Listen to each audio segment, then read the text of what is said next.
Čeprav tako EFT kot Faster EFT delujeta na principu tapkanja po točkah meridianov, so med eno in drugo tehniko oziroma metodo pomembne razlike. Robert Jean Smith, kreator Faster EFT-ja, je bil tudi sam najprej izvajalec EFT tehnike. Potem pa je na podlagi znanja in izkušenj iz drugih metod, predvsem nevrolingvističnega programiranja in hipnoze, postopoma začel razvijati svoj sistem, ki je osnovan na drugačnih temeljnih prepričanjih in je tudi bistveno bolj obsežen.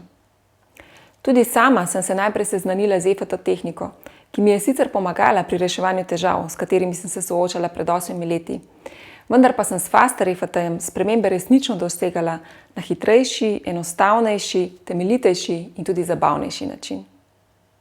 Kot prvo je Faster EFT enostavnejši in bolj praktičen za samostojno uporabo. V procesu uporabljamo pol manj točk tapkanja po določenih akupunkturnih točkah, saj je Robert pri delu s tisočimi ljudmi ugotovil, da nam za dosego življenjskih sprememb ni potrebno tapkati po vseh točkah in da s Faster EFT načinom tapkanja spremembe lahko dosegamo hitreje.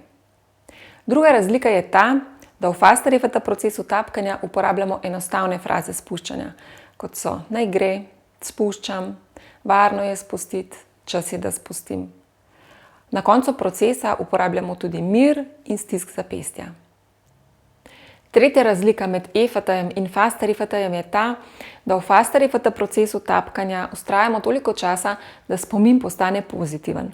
Ne pa le tako dolgo, da se znebimo neprijetnih občutkov in čustev povezanih z njim. Namreč dokler spomin ostaja isti, tudi če čustev v zvezi z njim ne čutimo več, obstaja vir, na katerega se naša podzavest sklicuje in ga uporablja kot dokaz za to, kar je resnično. Četrta razlika je ta, da Faster EFT poleg tapkanja uči različne spretnosti za dosego sprememb, saj temelji na nevrolingvističnem programiranju, ki je neke vrste zbirka tehnik za osebni razvoj. Peta bistvena razlika med eno in drugo modaliteto pa je sistem prepričanj, na katerem temeljita, o čemer pa bom spregovorila v enem izmed kasnejših videov. Na koncu naj še enkrat poudarim, da je EFT zelo učinkovita tehnika čustvenega osvobajanja in najbolje je, da vsak posameznik na podlagi lastne izkušnje presodi, katera izmed obeh modalitet je zanj učinkovitejša.